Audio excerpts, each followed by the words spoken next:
first session will be designing for impact, creating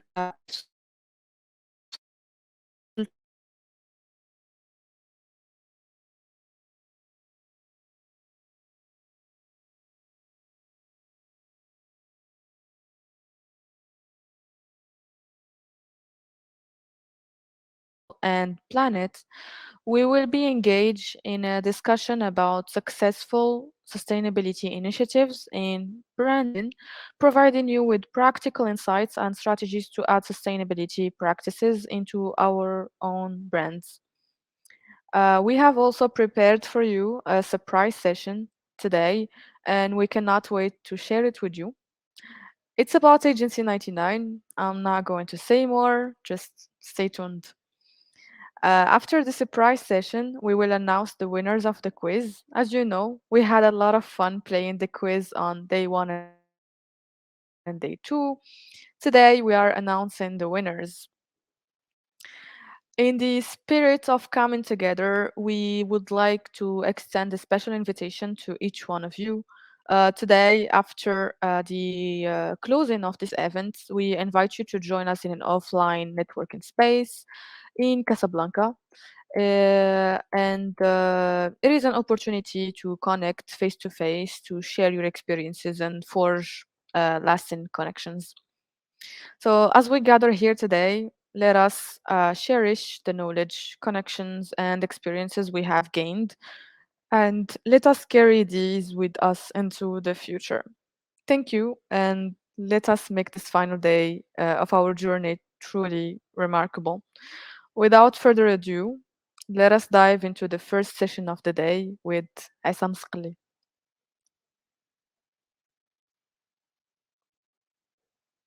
Hello, Issam. Hello, Sana. Can you hear me well? Yes, awesome. How are you doing?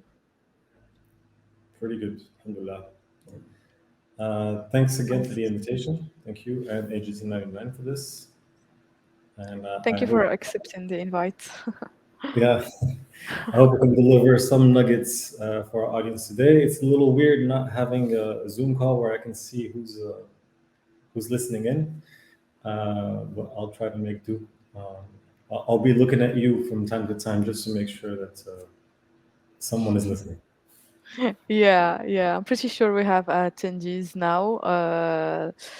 Um, I mean, attendees can use the comment section on YouTube so that they can leave comments or questions for you. But I'll be moderating this. Don't worry.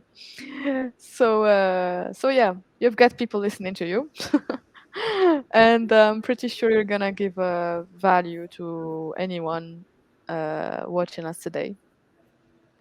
I'm gonna leave the floor to you, Uh, and yeah, see you later. all right, I'm going to share my screen and start the presentation.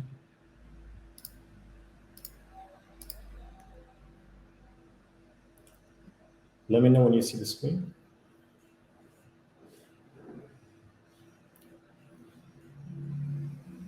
Yes, yes, it's all good.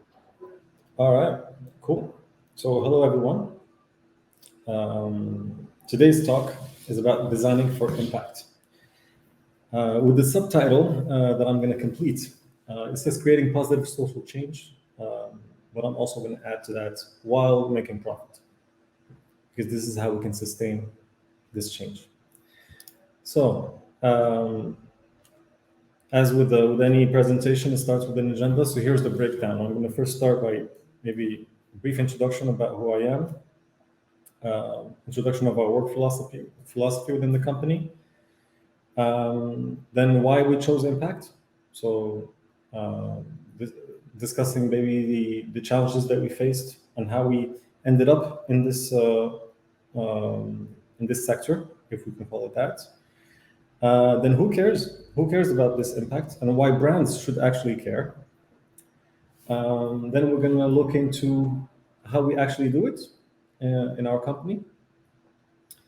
And of course, when we're talking about designing for impact, we need to embrace the latest technologies and the latest methodologies in order to do so. So I'll be looking into that.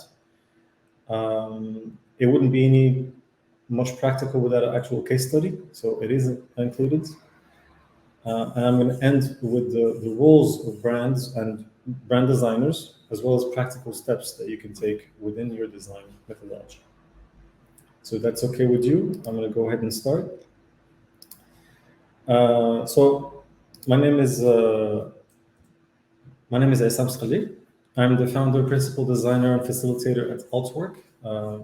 Altwork is a design and no-code agency. When we collaborate with service-based organizations to deliver impact. So where do we deliver impact? What are the impact areas of Altwork?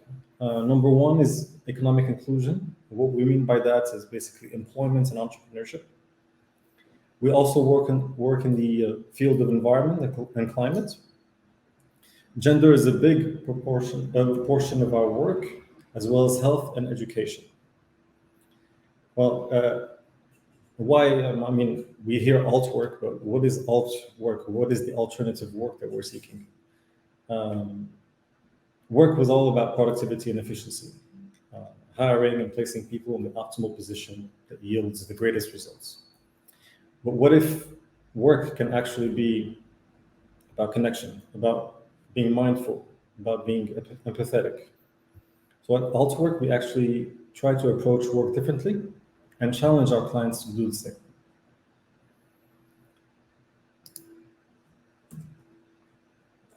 So why did we choose impact? We work a lot with startups in the MENA region, and they almost all have a common challenge when it comes to raising capital. It's the market size. It's too limited. Moroccan startups say the market is too small. We need to think big. We need to scale.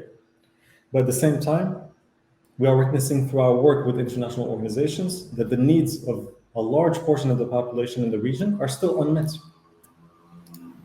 So sometimes even the most basic ones.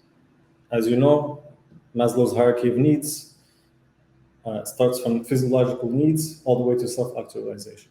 In our region, unfortunately, there are some needs for a large portion of the population that are still in this area, still in the physiological needs and safety. So when we have, on one end, a huge need on the field, and on the other hand, startups that say that the market is too small, well, maybe let's grow this market by including a lot more people into that. And some of the precursors to that field are Mohammed Yunus, as you guys might know through his book and his work in creating and building social businesses. And one of my personal inspirations was the book, The Social Entrepreneur's Playbook, which is basically a guideline on how to start and scale a social enterprise that is impactful and profitable. So, but as you know, one of the fundamentals of business is actually problem solving, and problem solving is actually value creation. It's one of the same. Essentially, if we can solve problems, we can get paid. So, what is the formula of a problem? Is how many people have that problem times the number of times they have that problem. So what's the frequency? Times the desirability of the solution. So those three elements give you the problem size. And if we can work with our clients to increase at least one of these areas, we can actually tackle a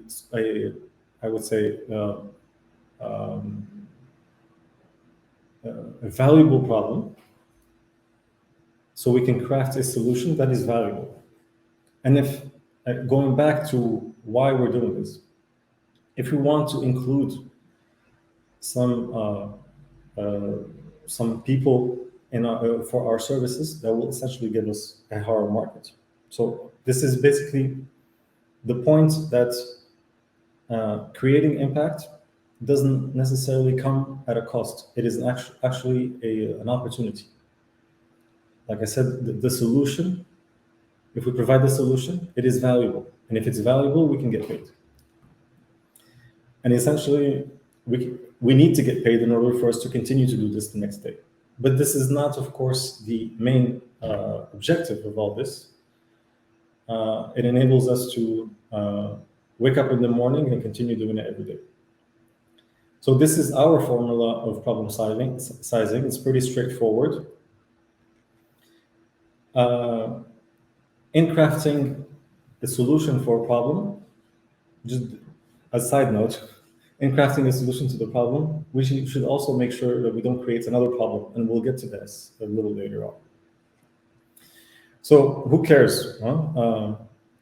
Why brands should deliver positive impact? It's not just impact or profit. It's actually, why not have both? You know? So why do they care? Because it's not enough to do no harm. As you guys might remember, Google's "Don't be evil." Today, it's not enough. It's not enough to do no harm.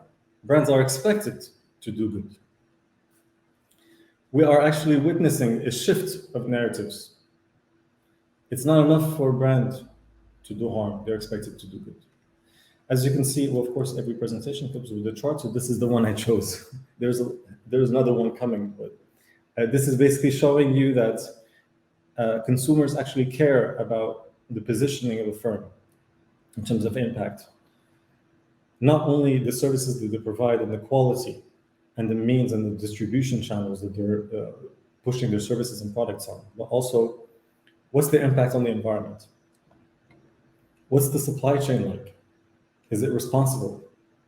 What are the corporate values of the firm? Are they concerned about social issues, political issues? And they are not afraid of switching brands. So as long as, at the moment a brand doesn't align with their values, they will switch. More and more in your case. So brands need to be more and more aware of this and take that into consideration in their strategy. And this is not just a marketing effort, it's a product or strategy effort. The marketing is not something that happens after the product. The marketing is in the product. So what is the problem that your product is trying to solve? If this is not a worthwhile problem, as shown by our formula, maybe it's not valuable enough. And people and consumers will see that. They will see through that. So who cares? Brands do care. In fact, some of you might know ESG, environmental, social, and governance metrics. Actually, ESG private equity markets are booming. By 2026, it is expected that ESG private equity will take up close to 30% of the global market. That is massive. So when we're talking about environmental, big brands, what we're talking about? We're talking about water efficiency, carbon emissions, waste management. On the social end, it's about the employee side. So labor unions, how do you manage those relations? Health and safety of the workers, the risks of the supply chains, cybersecurity. And governance, how is the pay structure? Is there a equity along the hierarchy? What are the rights of the shareholders? And for every investment, whether we're talking about water efficiency, labor union relations, or even CEO compensation, it does have an impact on the bottom line, as you can see here. So if you are efficient using water, you effectively lower your production costs. But if you have conflicts with the labor unions, you might reduce your margins. Similarly, if you increase your CEO compensation and you have a sketchy governance, it might impact your share price. And so brands are more and more aware that not only on the consumer side, but also on the private equity market, impact is measured, is sought after, and they're starting to think that maybe it's not just a nice thing to have, but it's our duty. It's our duty and it's a great responsibility. So here you can see one of the brands that first pioneered the social enterprise at scale, and that's Patagonia, but there are other brands. Some of you might know Tom's, the shoes, where they have a model where buy one, gift one. So as a consumer, instead of buying any shoe, you'd rather pay Tom's, where you know that if you buy one, they would gift one to some kid in Latin America. The Body Shop has a cruelty-free beauty, where the ingredients of their products do not come from animal cruelty. There's an environmentally friendly toilet paper called Who Gives a Crap, who donates 50% of the profits. So there are different models of impact. You can have direct impact, you can have buy one, gift one, you can have an impact in your supply chain, you can have a profit sharing, and even H&M has a recycling program with their goal of becoming fully circular and climate positive. Obviously, you can imagine this is great for investors and for consumers. But impact is not only reserved to big brands, it is also in the hands of smaller companies. In fact, as a for-profit company, regardless of your size, you can be certified by a nonprofit called B-Lab if you meet certain rigorous standards of social and environmental performance, accountability, and traceability. I don't know of any Moroccan brands that are certified B Corporation, but I hope to live to the day where I can see at least a couple. So, how do we do all this? How do we deliver impact? When we deliver a solution, it is very important for us to take into account the ecosystem where the solution sits. We look at the conditions where the service is crafted and delivered. For example, what does it mean to the employees? How does the service impact the lives of the people that it's designed for? What happens after they consume or use the service? These are all the different questions we ask ourselves in the design process and throughout the design process. The title of this talk is Creating Positive Impact. There's also negative impact, so let's be aware of those. So what are the other questions that we ask ourselves?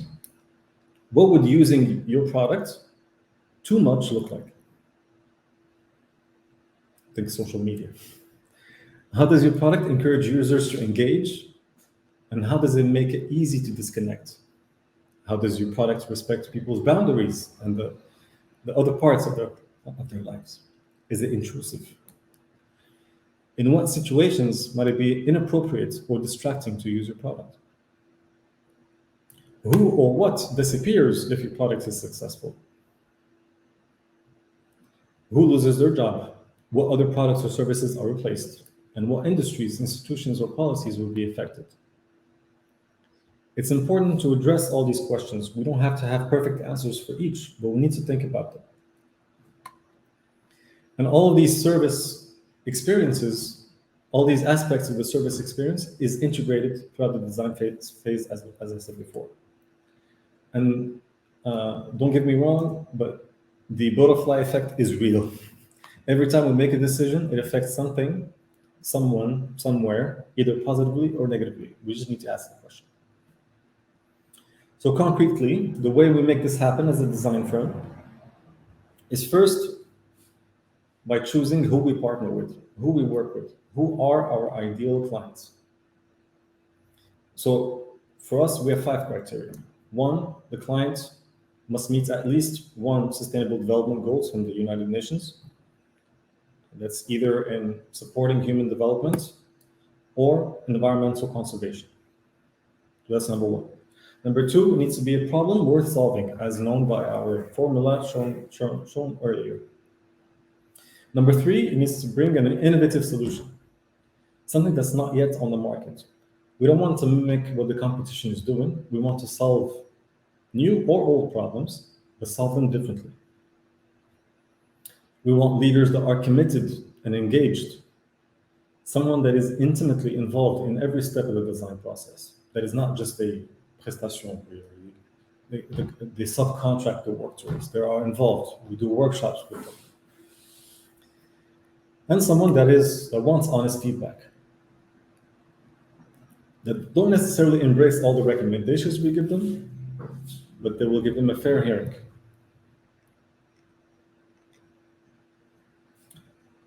So these are our 5 criteria for how we choose our clients. And obviously, you can imagine that if we don't do this vetting process, this qualification process correctly, we cannot give ourselves the chance to create this impact. So say we do onboard this client, they do fit the criteria. How do we actually get the work done? Some of the things that we do is embrace technology. If we look back from the Industrial Revolution, Henry Ford said, you can have any color car you want as long as it's black. Back in the day, this revolution, it was about efficiency. It was about affordability. His impact, his goal, was to put a car, is to give a car for every household. So he can spend time and resources in R&D to develop the perfect car for every household. He needed to have an efficient supply chain, an efficient production of the vehicles, so efficient that it becomes affordable for every household in America. So that was the Industrial Revolution. But we're witnessing another revolution today, and that is the transformative revolution. What is a transformative revolution? It's basically product customization. I'm not saying the armbands in this Fitbit. I'm saying that transformative in the sense that these devices are equipped with an algorithm, sometimes AI, that can analyze your heart rate, analyze your stress levels, and give you personalized recommendations. So that is essentially the secret sauce from our point of view. The secret sauce to impact is customization. Because now we have the technology to do so. And we have the methodologies as well. How is this made possible? We said, let's embrace tech. We embrace tech by using no-code and AI tools.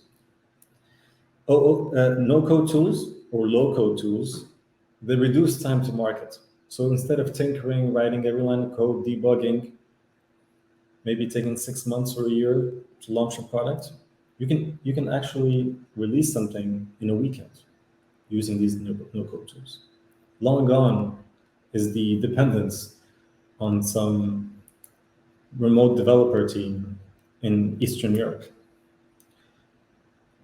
You can iterate quickly, and you can even level up the digital experience, because if you can iterate quickly and launch new features fast, you can have a fully packed digital experience at a fraction of the cost.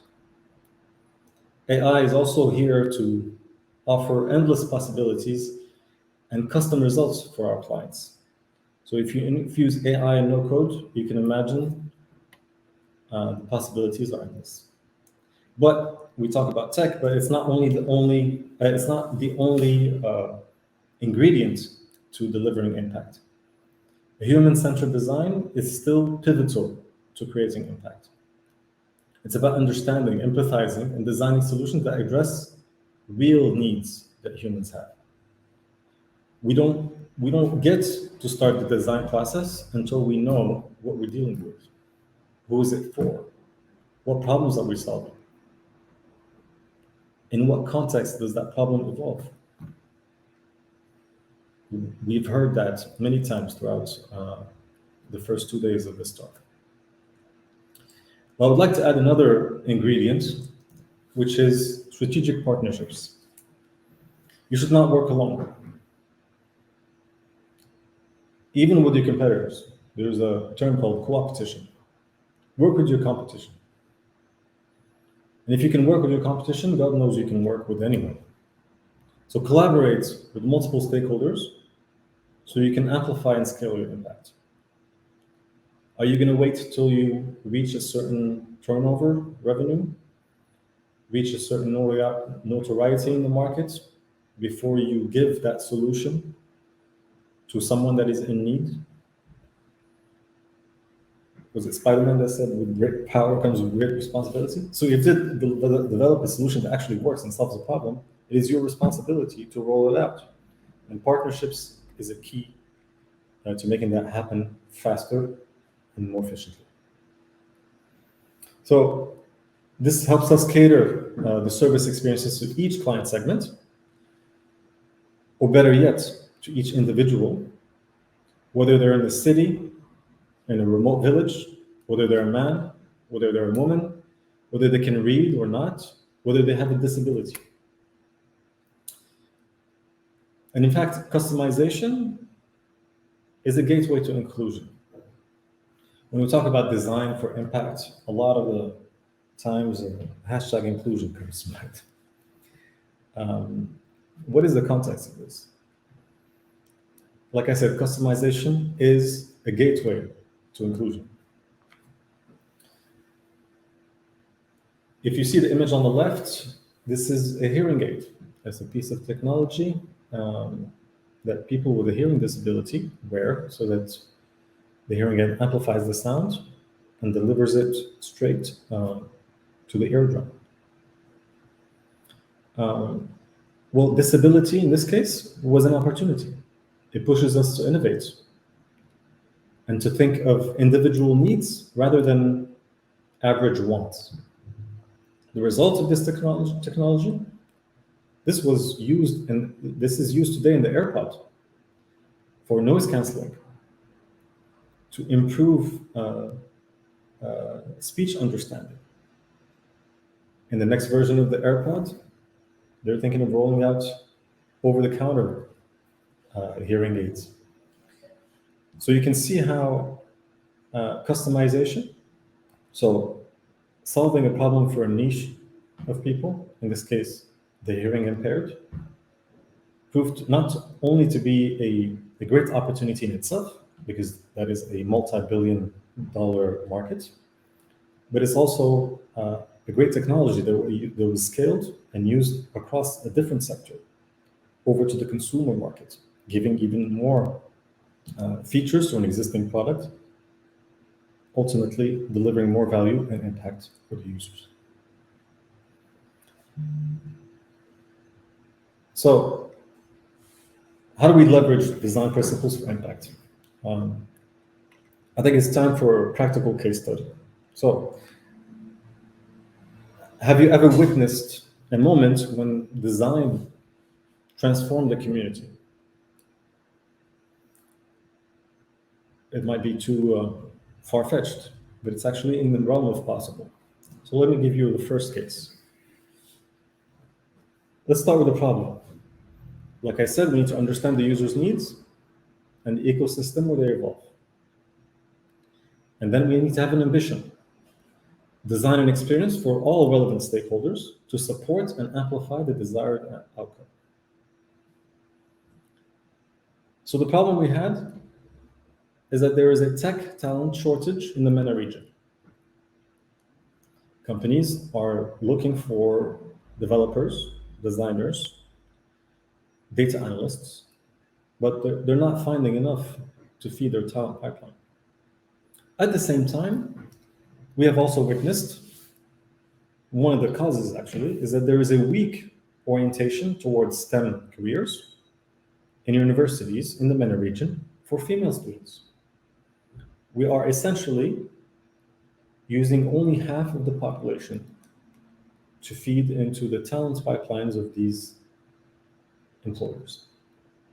As you can see, with this problem, there comes an opportunity. So let's define the challenge specifically. We just understood, identified why we have this problem. because we're cutting out half of the population. Why is that? There's a social stigma that STEM jobs are not for women, maybe. There is an orientation towards other careers. There is maybe a lower rate of career onboarding or job creation for women in the MENA region. Secondly, who are the players? Who are the key stakeholders for this problem? We put female students in the center, but who influences them? Of course, the parents, teachers, universities as institutions, same as high schools, as well as the employer brand. From here, we wanted to know where we could intervene. And this is where we use the exercise of how might we? How might we encourage female students to consider STEM careers? How might we identify the female students with a higher rate of, I guess, interest towards STEM careers? How might we raise awareness in the employer sector, for employer brands, around the relevance and the added value of having female graduates in their talent pool? These are all questions we asked ourselves. And to make this actually work, we used 4 impact levers. Yes, let's stick with the 4 Ps. One is partnerships. We can do it alone. So we partnered with the major tech recruiters in the region to understand their needs, understand where would these women be fitted into the organization, what would be their career path. We partnered with organizations that were aware of the issues at hand, and they were convinced that onboarding women into their talent pool will be good for business. The second impact lever we used is peer-to-peer. This is not, we're not going to mentor every single girl that comes out of high school. As you can imagine, this is not a sustainable approach. We wanted to help the future generation through the existing generation of women in tech. So we identified senior leaders in companies, in tech companies, that are women, that are willing and able to mentor, to orient, and to talk to these young girls at the early stage, to see if they're interested, to explain that role to them, to maybe remove some of the stigma that there is around this job is not for women. And we gave them the lead on that. Number 3, for everything, there is a product. So the young girls in high school and in university were able to converse with each other, talk about their fears, their goals, their aspirations, exchange with mentors in different companies, ask questions to employer brands, respond to internship offers, and all this using a platform of connecting different people, all these different stakeholders. This is just an illustration of how we can deliver impact for a community with not much budget, not much time, but just connecting what already exists. So, what is the role of the brand in all this? And when I say brand, it's also the people behind the brand, the designers behind the brand. What is it if it's not to create a positive impact? As Rida said, day one, it is beyond the logo and the aesthetic. It's not just the colors. Why are we doing this for? And how do we do it? We need to ask ourselves how we can make this impact sustainable.